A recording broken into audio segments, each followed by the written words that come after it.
ছয়টার পর আমার কাছে একটা ফোন আসে, ওসি স্যারের নাম্বার চাই। জিজ্ঞেলাম ভাই ঘটনা কি? বলে এরকম দুইজন সম্ভবত নাই আর কি, কবে কবি রাত্রে নিজেরাই। ওসি স্যারের নাম্বার দিলাম, তারপর আমি শুনে ঘটনা এসে দেখি যে একজন আর মানে যে মহিলা, সে হইলে মানে মানে মেন ঘরে পড়ে রয়েছে, সারা মানে এসে রক্ত। আর পরে আর কি দেখলাম যে যে স্বপন, যে আর কি মহিলার স্বামী, সে হইলে ওই পাশে গলি দেওয়া মানে দই দিয়ে আর কি ঝুলতে আছে।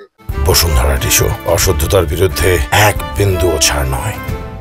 স্বামী স্ত্রীর পিছনে কিছু কোন্দল ছিল, তা অনেকেই ধারণা করে এলাকার যেটা হয়তো বা স্বামী স্ত্রীর কোন্দলের কারণে হইতে পারে।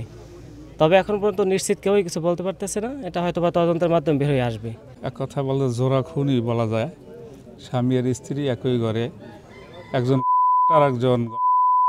এটা আসলে তো মানবিক দৃষ্টিকোণ থেকে ওগুলো মানা যায় না, কিন্তু বাস্তবে কি ঘটনাটা তো আমরা আসলে কেউই এখন পর্যন্ত জানি না। তবে ক্রাইম টিম যারা আসতেছে, আশা করি ইনশাল্লাহ তাদের তদন্তের দ্বারা আসল রিপোর্ট বের হয়ে আসবে। আমরা এখানে এসে দেখতে পেলাম স্বামী স্ত্রীর মরদেহ। স্বামী স্বপন মোল্লা, তার লাশ ঝুলে আছে ওই টিনের যে মাডাম আছে, মাডামের সাথে আর কি রশিদ গলায় আছে, জিহ্বা বের করা আছে।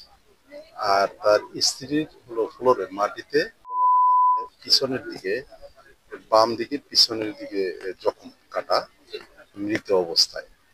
এই যে স্বপন, সে শুনলাম যে তার শ্বশুরের নিকট থেকে এবং আশেপাশের ব্যক্তির নিকট থেকে যে সে ডেলিভারি করতো, মাঝে মাঝে সে করতো, মাঝে মাঝে অফ দিত।